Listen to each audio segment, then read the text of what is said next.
Assalamualaikum warahmatullahi wabarakatuh. Alhamdulillahi rabbil alamin.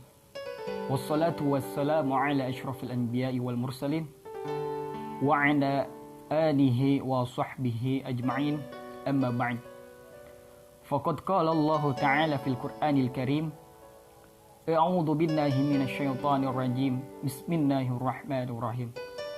Rabbi syrah li sadri wa yassir li amri wahlul 'uqdatam min lisani yafqahu qawli. Wa qala an-nabiyyu sallallahu alaihi wasallam, talabul ilmi fariidatun 'ala kulli muslimin wa muslimatin. Shadaqallahul azim. Yang terhormat Bapak Ahmad Syaiful Rahman MPD selaku dosen mata kuliah Bahasa Indonesia, dan tak lupa juga kepada rekan-rekan sekalian yang mana tidak saya sebutkan satu persatu namanya, namun tidak mengurangi rasa hormat dan ta'zim saya. Ma'asyiral muslimin rahimakumullah. Mengapa kita perlu mengetahui bahasa Indonesia? Alasan yang pertama adalah karena bahasa Indonesia bahasa yang diraih dengan penuh perjuangan. Ya, mungkin hanya bahasa Indonesia yang dalam proses perjuangannya sampai berdarah-darah demi mendapatkan predikat bahasa nasional, bahasa resmi, sekaligus bahasa persatuan. Tentu kita tidak akan lupa pada 92 tahun silam, tepatnya pada tahun 1928, bangsa ini pernah berjanji kepada Ibu Pertiwi bahwasannya akan selalu menjunjung tinggi bahasa Indonesia sebagai bahasa persatuan. Tentu hal tersebut tidaklah mudah, khususnya golongan muda. Karena pada saat itu golongan muda berhadapan langsung dengan kaum-kaum kolonialis yang mana sudah pasti mereka mendapatkan penghinaan, penindasan, harkat dan martabat mereka ikut direndahkan. Itu terjadi selama bertahun-tahun.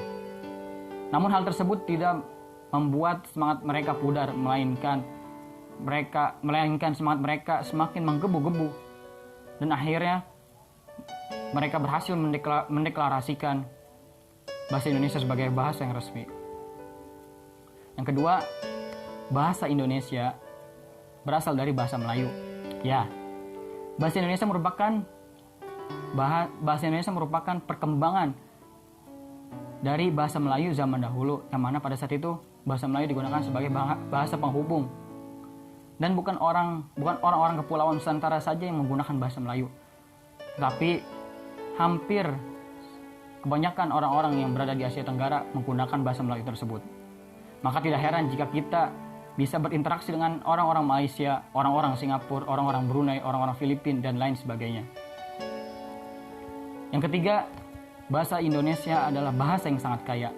Kaya di sini bukan dalam hal materi, melainkan dalam hal kosakata. Jadi, apabila ada seseorang yang tidak ingin mempelajari bahasa Indonesia dengan alasan karena sedikitnya kosakata, mungkin orang tersebut tidak mendalami dan memahami bahasa Indonesia. Mungkin orang tersebut belum mendalami dan memahami bahasa Indonesia. Yang keempat, bahasa Indonesia bahasa yang mudah sekaligus rumit. Kita ketahui bersama, setiap bahasa mempunyai ciri dan kekhususannya masing-masing. Seperti halnya jika kita ingin mempelajari bahasa Inggris, pasti kita akan berhadapan dengan yang namanya verba, baik itu verba ampau maupun verba sekarang. Begitupun halnya dengan bahasa Indonesia. Kerumitannya bukan terdapat dalam unsur sintaksis dan gramatikal, melainkan terdapat di dalam arti dan maknanya. Semisal pertumbuhan dan penumbuhan. Secara intonasi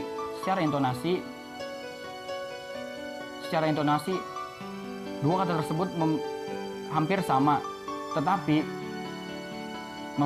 memiliki makna yang berbeda. Dan alasan yang terakhir, Karena bahasa Indonesia sudah mulai dipelajari bangsa-bangsa lain. Bangsa-bangsa lain mempelajari bangsa Indonesia pasti mempunyai maksud dan tujuan tertentu.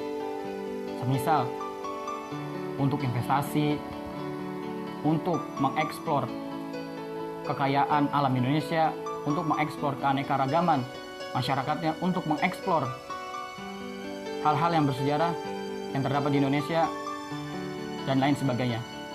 Oleh karenanya, jika kita sudah mengetahui alasan-alasan tersebut, mengapa kita masih malu untuk menggunakan bahasa Indonesia yang baik dan benar dalam kehidupan sehari-hari?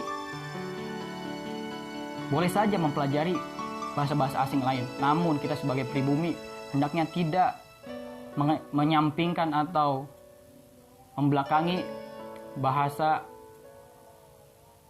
Indonesia, karena kita adalah penduduk asli pribumi ini, yang mana kita akan mempopulerkan bahasa ini kepada negara-negara lain.